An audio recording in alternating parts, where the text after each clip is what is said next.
Welcome back cinema വാർത്താ മലയാളം. ഇന്നത്തെ ചില സിനിമ അപ്ഡേറ്റുകൾ എന്തൊക്കെയാണെന്ന് നോക്കാം. ജയറാം നായകനായി എത്തിയ ആശകൾ 1000 എന്ന ചിത്രം വേൾഡ് വൈഡ് 5 ദിവസം കൊണ്ട് 4,51,00,000 രൂപയാണ് കളക്ട് ചെയ്തത്. ചിത്രം കേരളത്തിൽ നിന്നും 3,18,00,000 രൂപയും കർണാടകത്തിൽ നിന്നും 34 ലക്ഷം രൂപയും തമിഴ്നാട്ടിൽ നിന്നും 20 ലക്ഷം രൂപയും ഓവർസീസിൽ നിന്നും 66 ലക്ഷം രൂപയുമാണ് കളക്ട് ചെയ്തത്. ചിത്രത്തിന് തിയേറ്ററിൽ നിന്നും ഒരു മിക്സഡ് റെസ്പോൺസാണ് ഉണ്ടായത്. നിവിൻ പോളി നായകനായി എത്തിയ ബേബി ഗേൾ എന്ന ചിത്രം നാളെ മുതൽ സോണി ലൈവ് എന്ന OTT പ്ലാറ്റ്ഫോമിലൂടെ OTT റിലീസ് ചെയ്യുകയാണ്. തിയേറ്ററിൽ നിന്നും നെഗറ്റീവ് പ്ലസ് മിക്സഡ് റെസ്പോൺസാണ് ചിത്രത്തിന് നേടിയെടുക്കാൻ കഴിഞ്ഞത്. ചിത്രം തിയേറ്ററിൽ ഒരു പരാജയമായി മാറുകയാണ് ചെയ്തത്. ജീവ നായകനായി എത്തിയ TTT എന്ന ചിത്രവും നാളെ നെറ്റ്ഫ്ലിക്സിലൂടെ OTT റിലീസ് ചെയ്യുകയാണ്.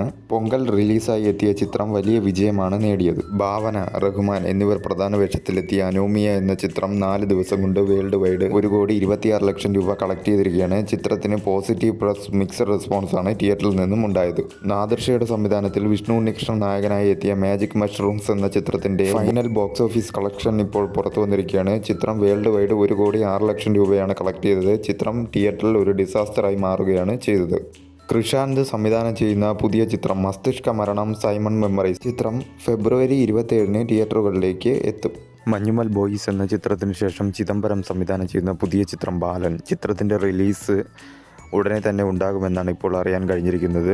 സൂര്യ നായകനാവുന്ന പുതിയ ചിത്രം കറുപ്പ്. ചിത്രത്തിൻ്റെ ഡിജിറ്റൽ സ്ട്രീമിംഗ് റൈറ്റ് ZEE5 ഏറ്റെടുത്തിരിക്കുകയാണ്. ദുൽഖർ സൽമാൻ നായകനായി എത്തിയ ലക്കി ഭാസ്കർ എന്ന ചിത്രത്തിൻ്റെ 2ാം ഭാഗം ഇപ്പോൾ അണിയറയിൽ ഒരുങ്ങുന്നുവെന്നാണ് അറിയാൻ കഴിഞ്ഞിരിക്കുന്നത്.